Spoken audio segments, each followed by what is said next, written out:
All right, what's up, everybody? I think we should be good to go now. Let's just see if YouTube is. We get a vertical stream going on YouTube, and that's always the tricky one. Looks like we're live there, live on Restream. Let me make sure I can see the chat well. Cool beans. I can see the chat well. Perfect. Okay, we are live, October 15th. Sorry for being a little late, guys. It just took a while for me to get the stream up because of my laptop.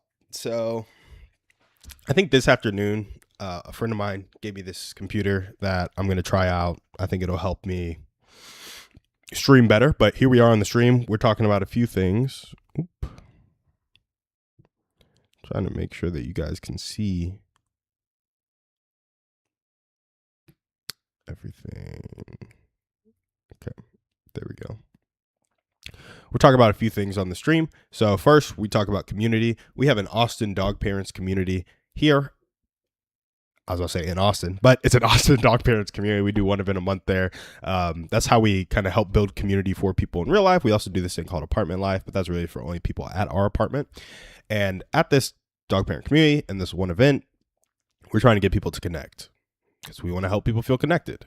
But on the stream, we help people feel connected in all types of community by answering their questions on community, answering their questions on communication. So our goal here for you this morning and every morning from 7 to 8 a.m. is to help you feel connected. We also want to help you get a laugh, feel less stress, start your morning on good vibes. We do that with a dog poop horror story or a favorite dog story. So it could be a heartwarming dog story. It could be a funny dog story. It could be a funny dog poop horror story that just gets you a laugh in the morning while you're on your dog walk. So on and so forth. So that's what we do here on the stream. While I wait for call-ins, I do my own little segments on community, either call-ins or people in the chat. I do my own segments on community. And yeah, and communication. So I'm going to get into those segments in a little bit. We also day trade every morning here on the stream. And that's something that I'm going to be kind of going back and forth on this morning because it looks like there might be a trade soon. So y'all just give me a second. Psych. No trades are coming. But I'll tell you what. I did just miss a trade. And this was a funny one. Nobody's really going to understand this, but bear with me. Yeah, bear with me here.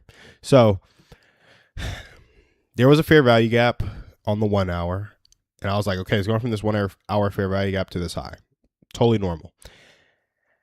To get an entry on the 1 minute, so I got the direction on the 1 hour. To get an entry on the 1 minute, I needed a fair value gap, a change in state of delivery, and it to tap back into that fair value gap, right? So I got the fair value gap. I got the change in state of delivery, which is basically it made a lot of good candles going up, and it passed a previous high. So I had that fair value gap, had that CISD, had the first fair value gap after a CISD, and then it didn't fill me on that one. So then I had the first fair value gap or a fair value gap that was in the discount because you could trade in discount or premium or first value gap after the CISD. So anyway, all that mumbo jumbo to say, I had a trade set. I was like, fill me at 24,955.75. And it was kind of teeter-tottering. As it got close there, it made a change in state of delivery in the other direction. So I was like, okay, now it's going down kind of hard. And if after it takes this low, I no longer have the trend on my side, if you will. I guess you could say. Not technically, but it did CISD against me.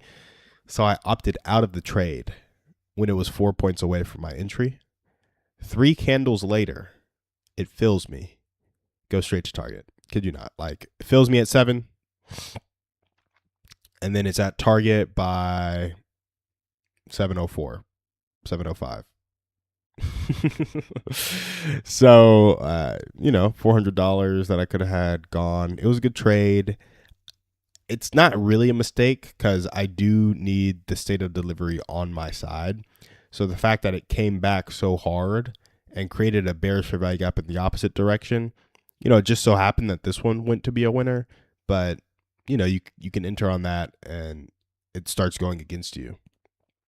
I will say, a little specific to this trade, the drawn liquidity was very strong. I knew it was coming to take this high after this fair value gap. And I honestly think it's going to There was a local high at 4 a.m. and then there was another high at 7 p.m. And I bet it's going to this 7 p.m. high at 25.043. So, there's even a shot for me taking a long there, but that's not how we trade, because now that it's past a high, it's probably going to drop back into the order block that it just created first. So I'd be looking for shorts now into the order block, which means it needs to CISD back to the downside, create a fair value gap, and pop up for me, which means it has to take a low, and it hasn't even really created a low yet. So we're going to be waiting for the next 20, 30 minutes on trading, but man, quasi missed a winner. It wasn't a mistake, but it was hard because I knew it was going to win, and I had to opt out of it because of the strat. So yeah, got to have the CISD on your side. So we'll pause now. Told you guys a little bit about what we do on the stream. Started recording. I want to take time to check chat, see who's all here. Let's see. We got one person on Twitch. What's up, Twitch person? How you doing? Leave a comment below. Drop me something. Say hey. Let me know you're here.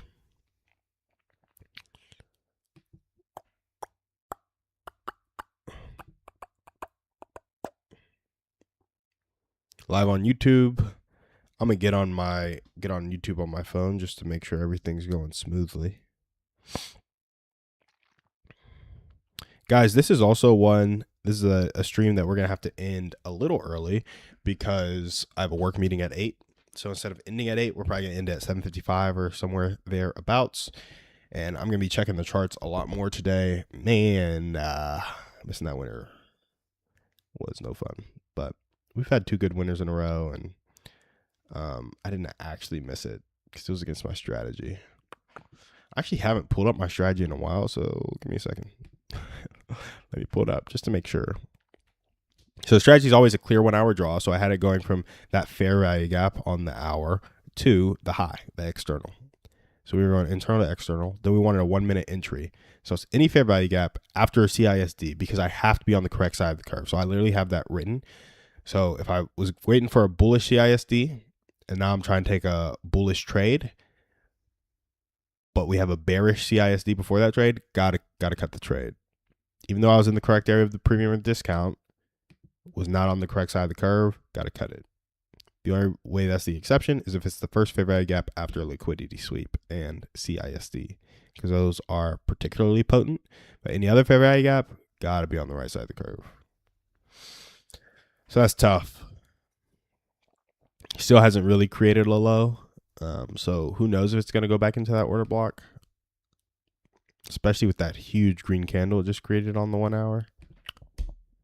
Man, show did miss that though. There was another trade because I didn't even wake up late, but I was just like 3 minutes away at like 6:37. Where it's like you had a fair value gap, you had a CISD, boom, pop into the fair value gap, went to target.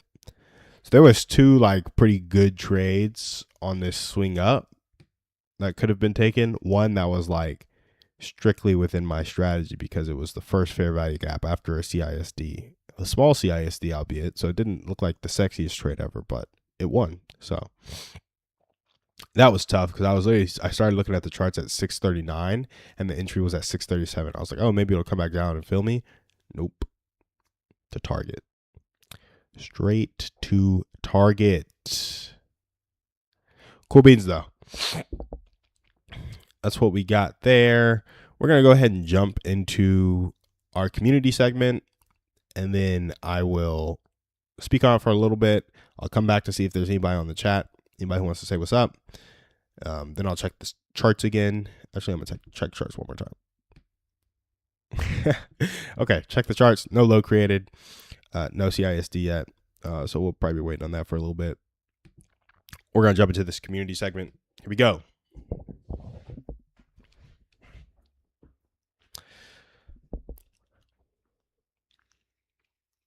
So I wanted to talk about this because first let me make sure I highlighted it.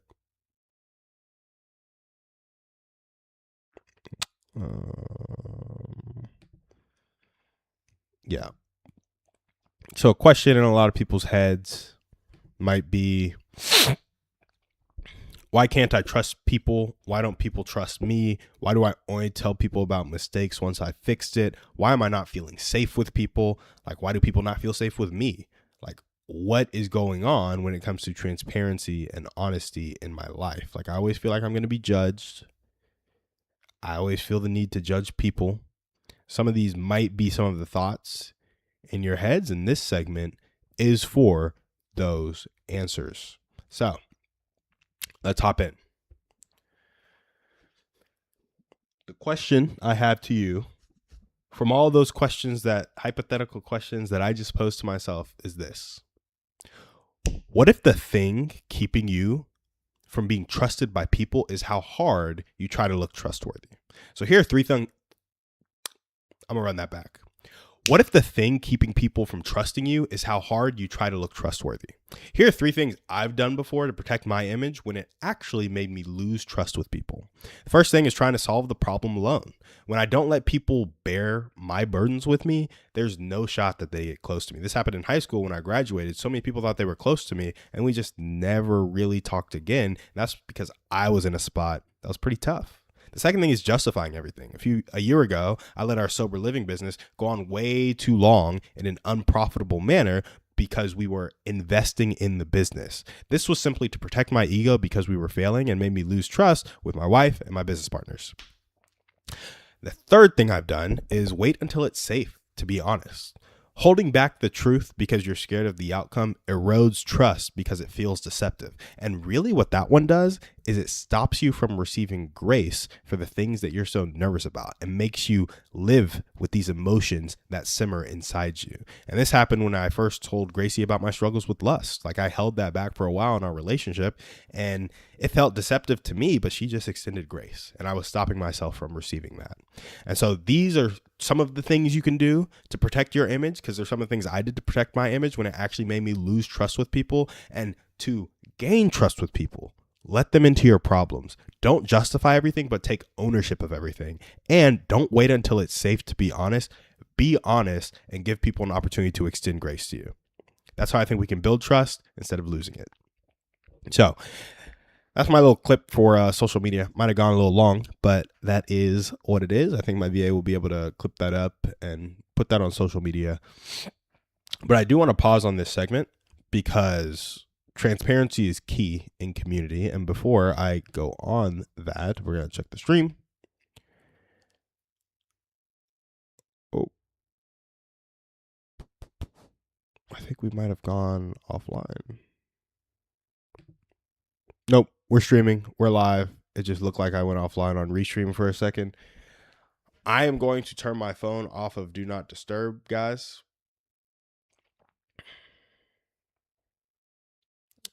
Tough that I canceled that order.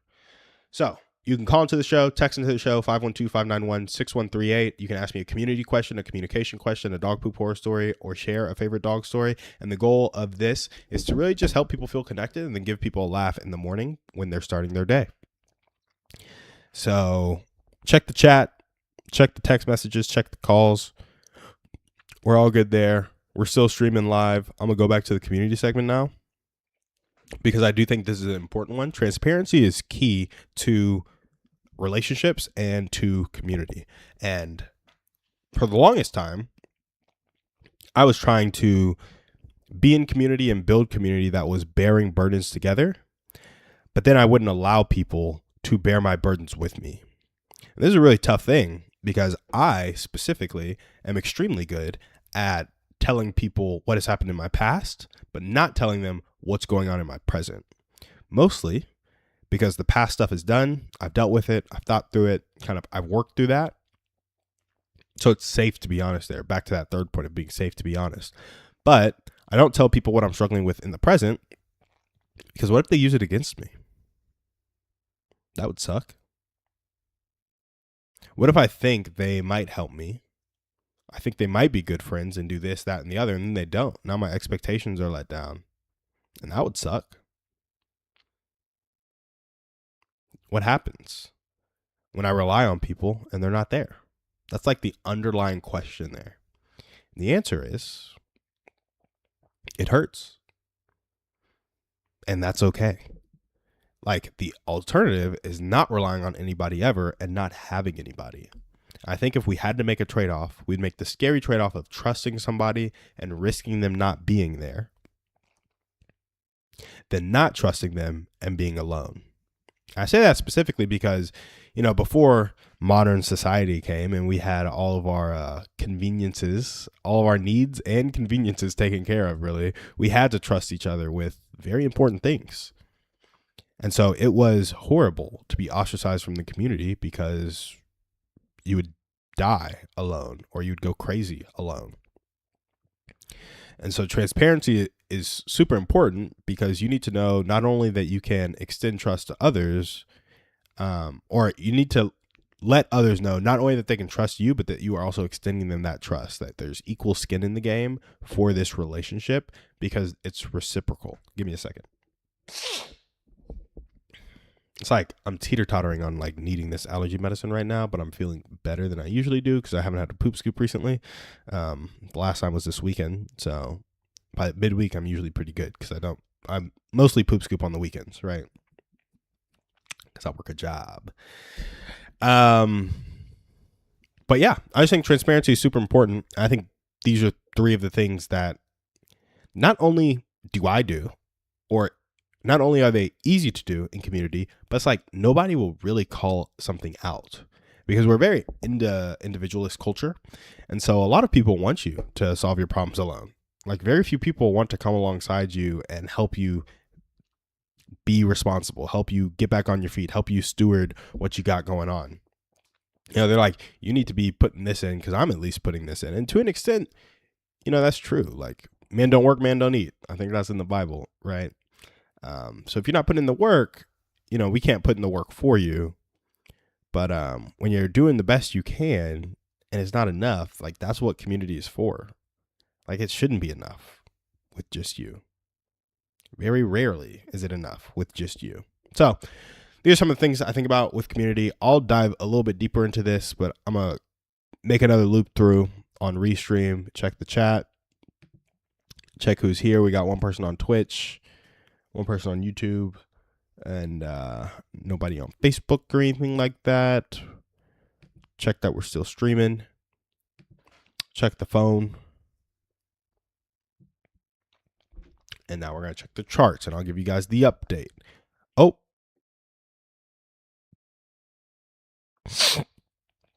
Okay.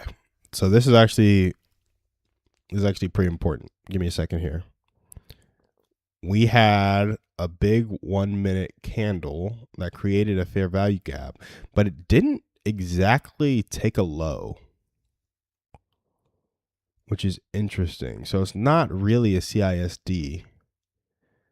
So I'm not looking to take a trade here. But what it did was it created a low. So now we're looking for another push down past this low. Well, oh man, it's close to being a CISD. But there were just no lows. It was just such a strong push up. So yeah, we're looking for another fair value gap to form on the way to this low that formed at 721. And then we'll be looking to take a short back into the order block after the high sweep. So this is going to be an external to internal with a very clear order block that was formed on the 1 hour at 5 and 6 a.m. So we're going to go back into that order block, which we have. The order block starts at 978, and you could probably take it all the way into like 970, really. So hopefully we get something good soon. We're getting a pretty nice push down right now with a clear stop loss. Hopefully in the next 5-10 minutes, we'll have a trade if we can bust through this low. But anyway, no trade for now. So I will go back to my community segment, talk about each of these, trying to solve the problem alone. What's that quote? It talks about if you want to go fast, go alone. If you want to go far, go together. I think a lot of people are impatient and we're trying to go fast. I know I'm impatient. I try to go fast. And it's hard to go together. Like there's a lot of conflict that you have to solve that you'd be like, man, if these people weren't here, I wouldn't have all this drama and then I could just go. But go what? You could go faster. but could you go further? Like eventually you just need people. Eventually you cannot do it all on your own. And so it's important to do your part, but it's also important to bring people in the fold and trust them to do their part. So that's trying to solve the problem alone when you're like mission focused. That's part of community. Like we have our small talk stage, we have our consistent activity stage, we have our vulnerability stage, and we have our more consistent activity stage. Then we have our time on mission, money and time on mission, and then interdependence toward the mission. Those last three stages, like if you're trying to solve the mission alone, you're not going anywhere. But let's take it from mission oriented into your own life. 1 second. Mission oriented into your own life. So when you're solving a mission, you go alone, you're going to have to bring people into the fold. But a lot of people might have financial struggles right now. A lot of people might have health struggles. They might have interpersonal relationship struggles. Do you try to solve those problems alone?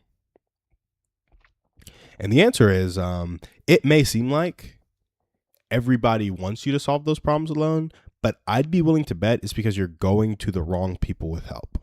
It's either the wrong friends or straight up your friends aren't those people for you. For example, if you're having problems in your marriage, going to your friends might help when the problems are small, but when they're perpetual problems that are persistent and deeply rooted, it might be worth going to marriage therapy. You might need to go to some marriage focused retreats.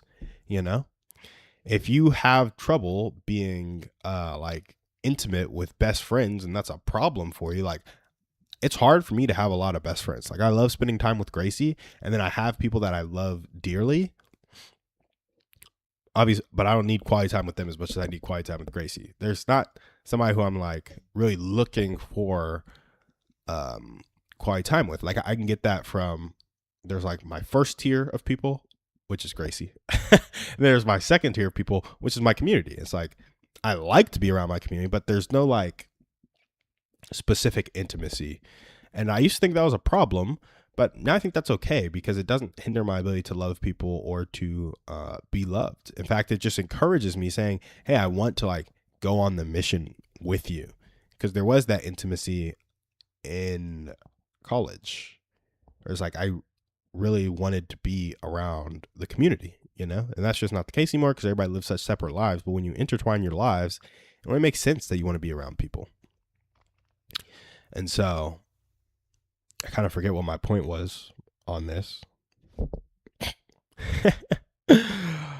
But trying to solve the problem alone, it's like bring people into your personal problems too. Not just the mission focused problems, but bring them into your personal problems. And the way to do that is just, I think it's intertwining your life, because then your personal problems are their personal problems and their personal problems are your personal problems.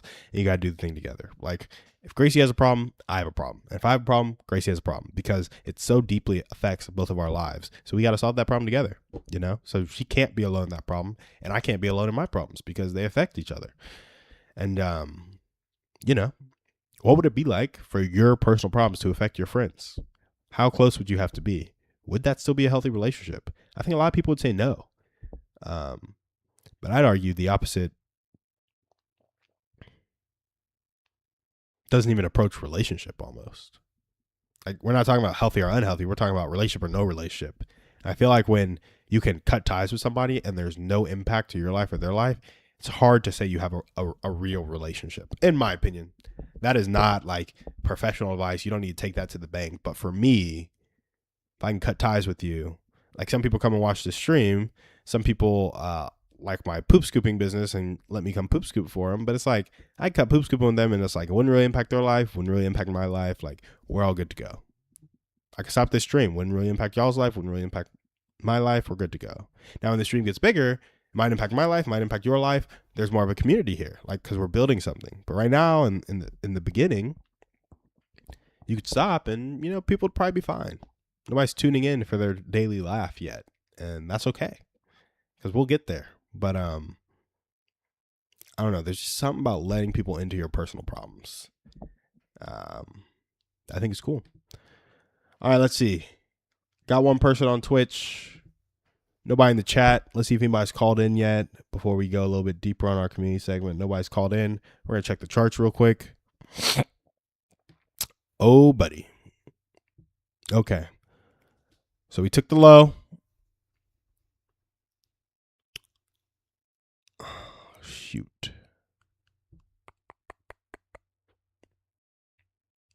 Dang it.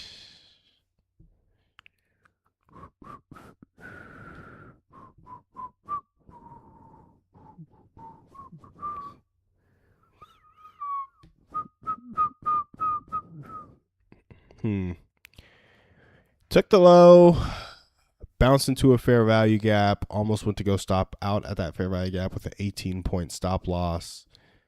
And then we dropped from 9.9 to 8.2, so almost 1R, 8.3. And now it's coming back up to the entry.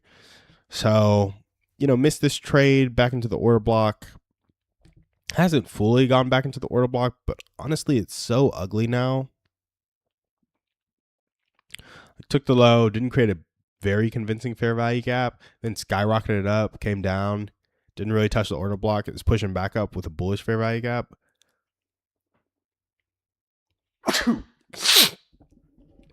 But that bullish fair value gap hasn't quite CISD'd because it hasn't taken this high yet. This is just tough, honestly. Like,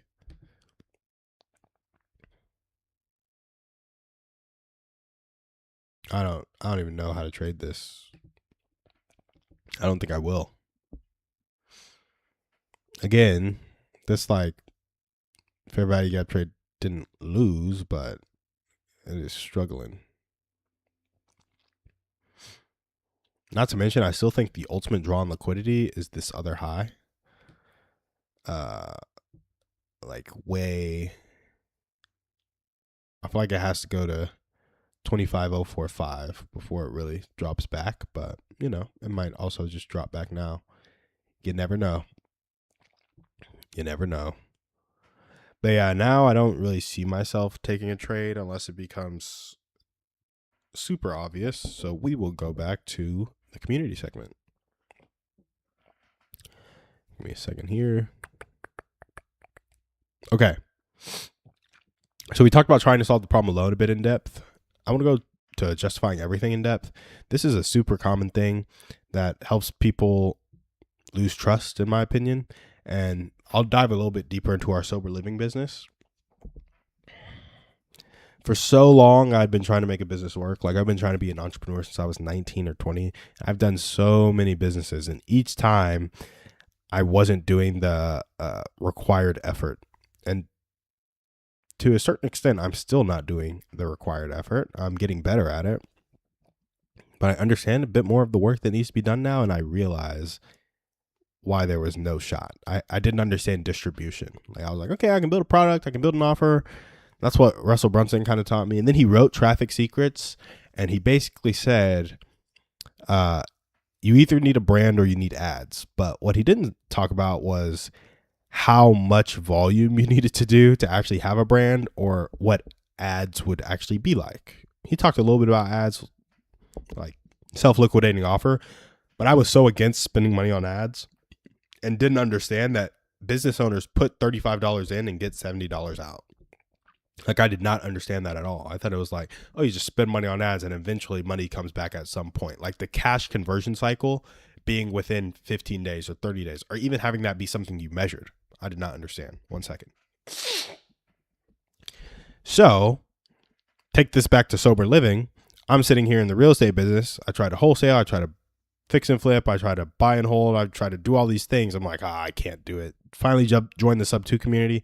Find sober living as like a high cash flow model, because I realized I needed less investment property. I need cash flow. So let me blend investment and cash flow, like Airbnb arbitrage, sober living. Let's go into the business of real estate. Very capital intensive business. I think it's a horrible business for anybody who's starting to start, unless you're selling real estate or wholesaling, which is it's just a different business. It's less real estate investing and it's more sales, right? So anyway, we bought a home with sober living, then we partnered for another house, and then we kind of seller financed another house. So we had 3 homes going for sober living. We're like, oh yeah, we're just going to run this business. Insane. This is where I learned that logistics matter. Like I thought, and to be fair, I asked people who were running sober living homes how like simple it was. They're like, "Oh yeah, you get with the rehabs. Everybody needs a sober living home. They're gonna start sending people your way." But the thing about the rehabs is they only trust people in their rehab community. So if you've never been an addict, you've never recovered, there's less trust there, which makes sense on one end and doesn't make sense on the other. But anyway, so I thought it was going to be easy going into it because of what I talked to one or two other sober living people about. And then I had these expenses to the tune of $4,000, $5,000 a month. And I was like, okay, we bought some real estate. Now we own the property. Now we just have to figure out a way to make this make money. So stupid. So stupid. But I thought figuring out the way to make money, I was like 2 months, 3 months, then we're going to be cash flow positive, $2,000 a month on each house, which would have been glorious. I had plans for getting to 20, 50, and 100 sober living homes, have this sober living empire where I'm helping people in a real way. Like I'm helping them transition back into life because, you know, my dream was to be able to take somebody from the streets and help them reintegrate back into society. And this was doing that in a way. It wasn't fully from the streets. It was from rehab, but it was helping me figure out a mechanism there. And, yeah, that 2-month timeline of, hey, it's not profitable right now, but in 2 months we're going to have them full. We're going to be good to go. So let's buy this furniture. Let's buy this house, drop $30K getting into these deals, drop another $15K on furniture, and then $4K in bills per month. And then we're just going to have to figure out how to get people into this home, right? So 2 months of that going awry turned into 5 months. 5 months turned into 8 months. And so now we're like all in all 60, 65K in the hole with another 4K per month. And I'm like, it might be time to cut it. It might be time to cut it. And it took me way too long. It took me losing 60 grand of my money and other people's money to be like, hey, this isn't working. We need to cut it. We need to start selling these properties. We need to stop. And all that happened because I thought I could do better and I wasn't really willing to look at reality for what it was. And I didn't understand something about business. I didn't understand that business is profitable now. So if you're not profitable now and you don't have endless amounts of cash to burn, you need to stop that business. It's not for you because there are businesses that can be profitable now for people who don't have endless amounts of capital. And so, you know, justifying all of those losses as investments in the business, yes, we learned from them. So we invested in ourselves. We didn't completely waste the money. But man, was I protecting my ego with investments in the business. Because, you know, I was protecting my ego because of how much it hurt to cut it. Like when I finally made the decision to cut it, my ego took a huge blow. I was like, I failed again. And this was something I thought I really wasn't going to fail in because I went all in, or what I thought was all in. So, you know, that was tough, but there was some ego being protected. I do think it's important to invest in your business, but it's more important to make sure you can sustainably invest in your business because your skills are lacking. And if that investing adds too much stress, you won't be able to keep it up. And who's to think that you can get the skills you need in the 2 months of investing that you can do? No, you might need 2 years. You might need 5 years. So make sure you can invest and do the thing for 5 years, especially if you're not putting 80 to 100 hours a weekend. Like if you're trying to bounce a job and do a thing, 10-year timeline. 10-year timeline. And something that can be consistent and sustainable. So anyway, that's my story on justifying everything. And waiting until it's safe to be honest, like this is more of a, it's always safe to be honest with the right people. So you either need to tell the truth now and figure out you have the wrong people in your life, or tell the truth now and be reinforced for having the right people in your life. And so that's kind of my tidbit on that. Too many people wait until it's safe to be honest because they think people are going to judge them. But you just will know if you have good people or bad people in your life when it comes down to that. So let's see. Take a second here. Got something on Twitch comment. Nothing crazy. We're still live everywhere. Still recording everywhere. Let's get to go. Let's read a dog poop horror story. First, I'm gonna check the markets again.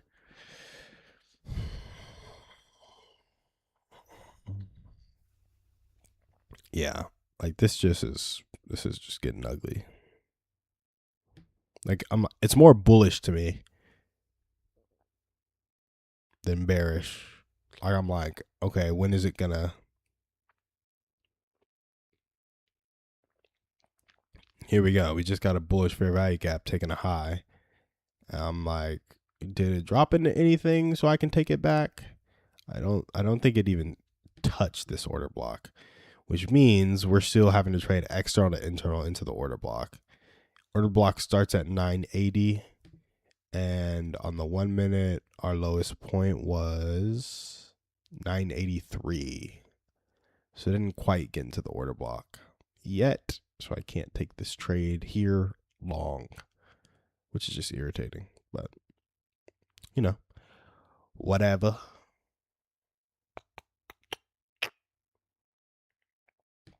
Let's see.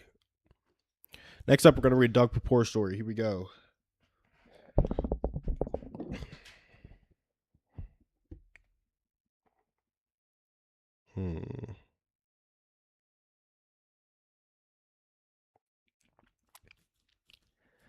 Okay. 11 days ago, I asked Reddit, what's your funniest dog poop story or any hilarious dog story? We got 14 upvotes, 89 comments, 14,000 views. Ooh, and I can cross post to more communities.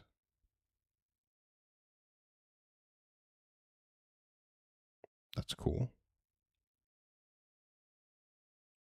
Oh. I learned something about Reddit today. Anyway.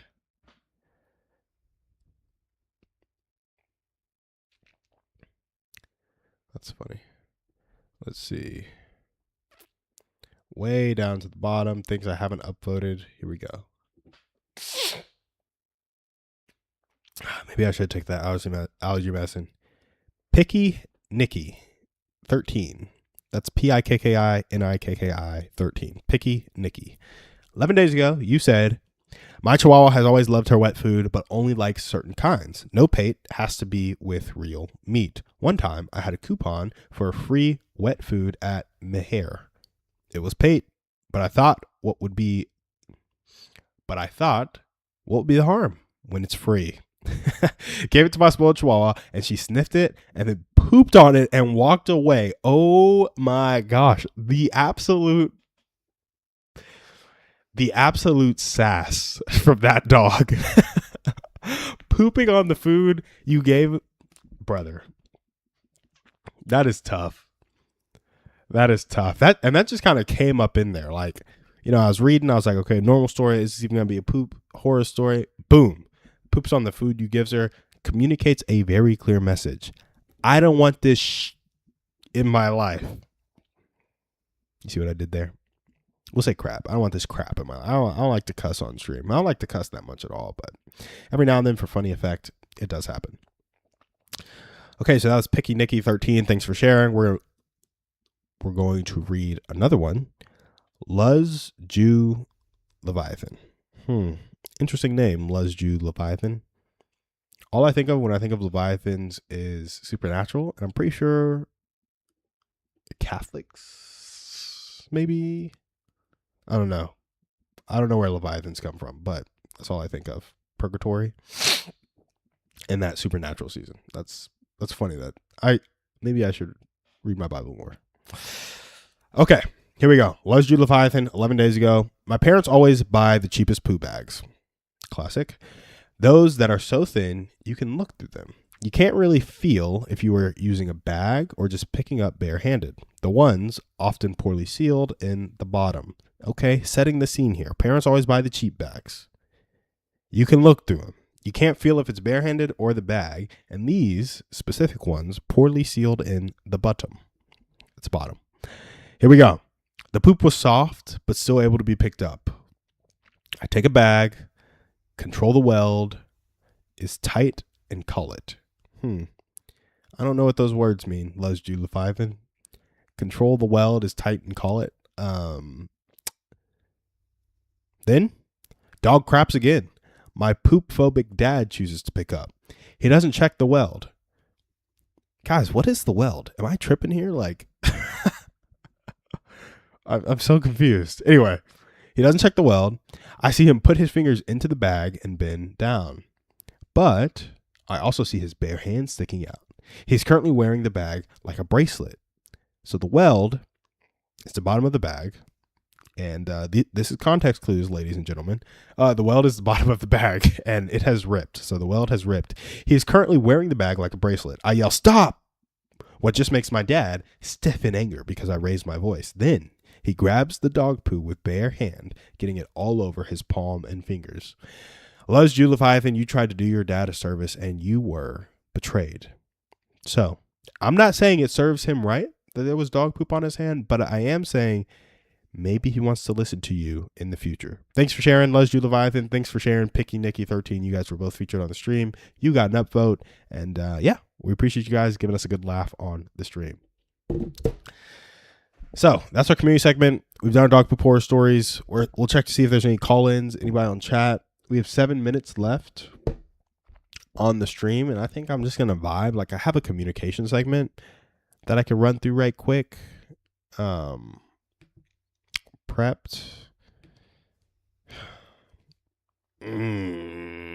So irritating. I wanted it to touch the order block so I could take it long again, but I think it's just going to the next high, which probably means I'm not going to take a trade today, which is totally fine. That is okay. It's just a little upsetting because I missed. It's like I saw 2 winners, missed one, couldn't get in the other one, and that's just kind of tough. That is just kind of tough all the way around. Let's see.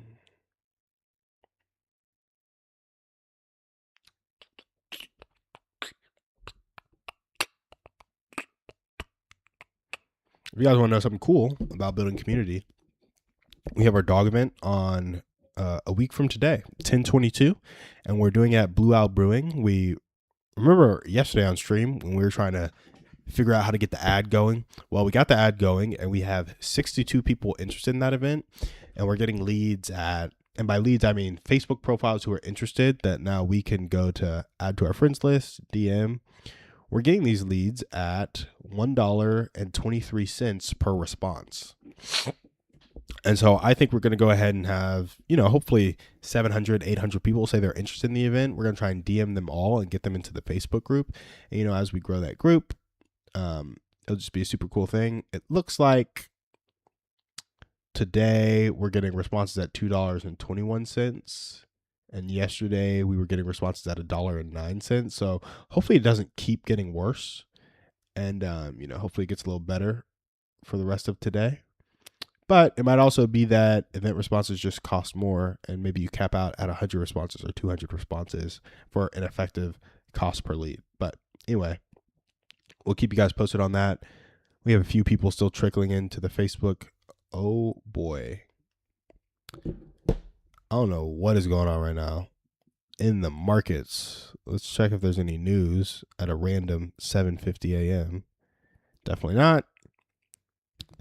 Man, yeah, this is just going crazy.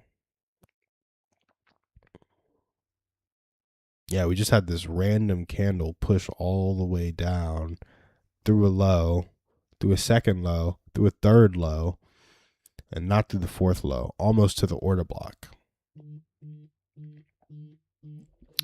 Oh, hold up. We got Theo calling. We'll be able to talk to him for like 5 minutes. Let's see what he got to say. What's up? Yo, bro, do you not get pinged on your Twitch chat? No. Why? Were you twitching me? Yeah, I was. Not for long. It was like 6 minutes, but yeah. Oh, I got it. I'm like, I see 2 chats from 7:48. It says, "Yeah, me too," and then you correct 2. But that's all I got. Oh, gotcha. And then I put might get that trade when it just did this huge drop just now. Yeah. Were you thinking about taking it long? Yeah, because the short trade already like already happened at 725. You know, so I'm Yeah. like, okay, huge fair value gap of 720. 725. So we definitely want to play the halfway, the consequent encroachment of that, right? Because it's just so big. Huge fair value gap of And then because 720. the fair value gap is so big, you put your stop loss at the top of that, and I'm like, it went too R. I guess my question is with the 720 fair value gap, it didn't really take a low though. So can you take that? Oh, good one. Yeah, you're right. No, it didn't. I thought it did. I Yeah. wasn't paying attention. Yeah, you know I wanted to be in that one. You know that's right. But, Yeah.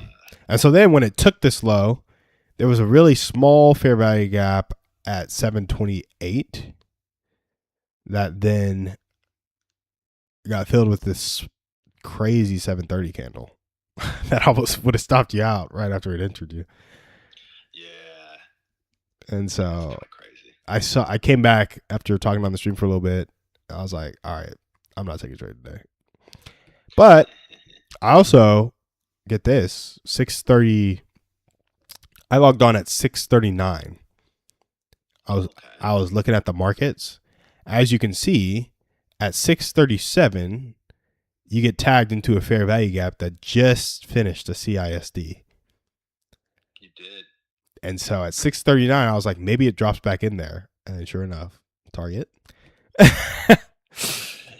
And then again at Yeah, that's unfortunate because that was a really good one. yeah, I had another trade set for look at this 7 a.m. candle. You see how it tags? I had a trade set for 29,955.75 in this bullish fair value gap at 6:40 a.m. because it was in the discount, and I was gonna take it long, but on the way to filling me, you see the 7 a.m. candle, but then you see the 6:55, 6:56, 6:57 a.m. candle. That creates a small bearish fair value gap and then takes this low. Yeah. So that's a CISD, and I was like, I can't enter anymore, even though I knew that it was gonna go to target, bro.